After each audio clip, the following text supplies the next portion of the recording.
As we age, we start to gain weight, slowly storing more and more body fat. When this happens, our hormones begin to work against us, making it difficult, and sometimes it feels near impossible to lose the weight we've gained. Today, we're going to look at 4 different hormones that can cause us to store body fat and what we can do to bring them back into balance. Insulin is an important hormone that helps our body break down food into energy.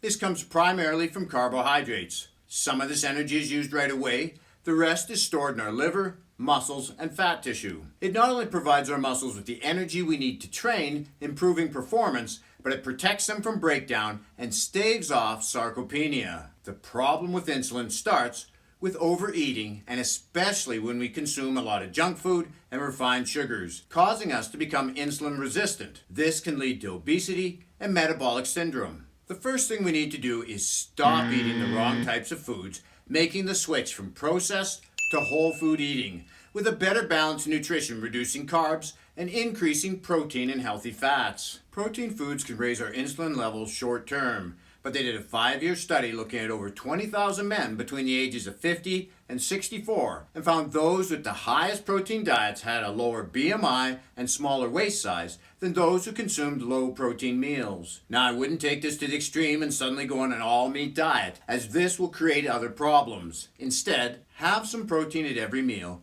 reduce the number of carbs, and add in a whole food protein. Leptin is considered to be the satiety hormone. Its job is to let the brain know you have enough body fat stored and are full, reducing your appetite. Leptin is made in the fat cells, so you'd think the more body fat you have, the more leptin you'll have screaming at your brain, "Enough eating already, we're full." But unfortunately, just like with insulin, you can get leptin resistant, and the brain is no longer listening. 2 things cause leptin resistance. That's inflammation of the hypothalamus and chronically elevated insulin levels. So again, the quality of food matters, eliminating as many processed foods out of your diet as possible.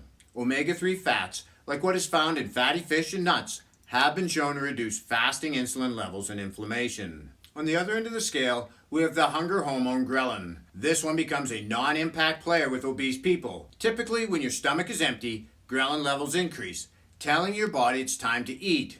Once fed, these levels drop, signaling that you've had enough. In overweight people, ghrelin levels start out lower than normal and barely change after a meal, providing the body with no real signal.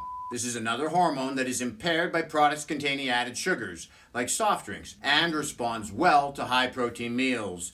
The studies I looked at had protein at 30% of your calories and fats at either 30 or 40%, with carbs making up the remainder of the calories consumed. Estrogen is another hormone that starts to be overproduced as we gain weight, especially if this weight gain is around our midsection. Visceral belly fat contains an enzyme called aromatase that converts testosterone into estrogen. One of the side effects of low testosterone and high estrogen is an increase in excess body fat. Once again, the best thing we can do is cut back on processed foods and refined carbohydrates in our diet. Having enough fiber in our meals is an excellent way to keep estrogen levels in check, with cruciferous vegetables being a great way to get this fiber in, as they contain a phytochemical that blocks estrogen production. Polyphenols can bind to estrogen and inhibit its actions.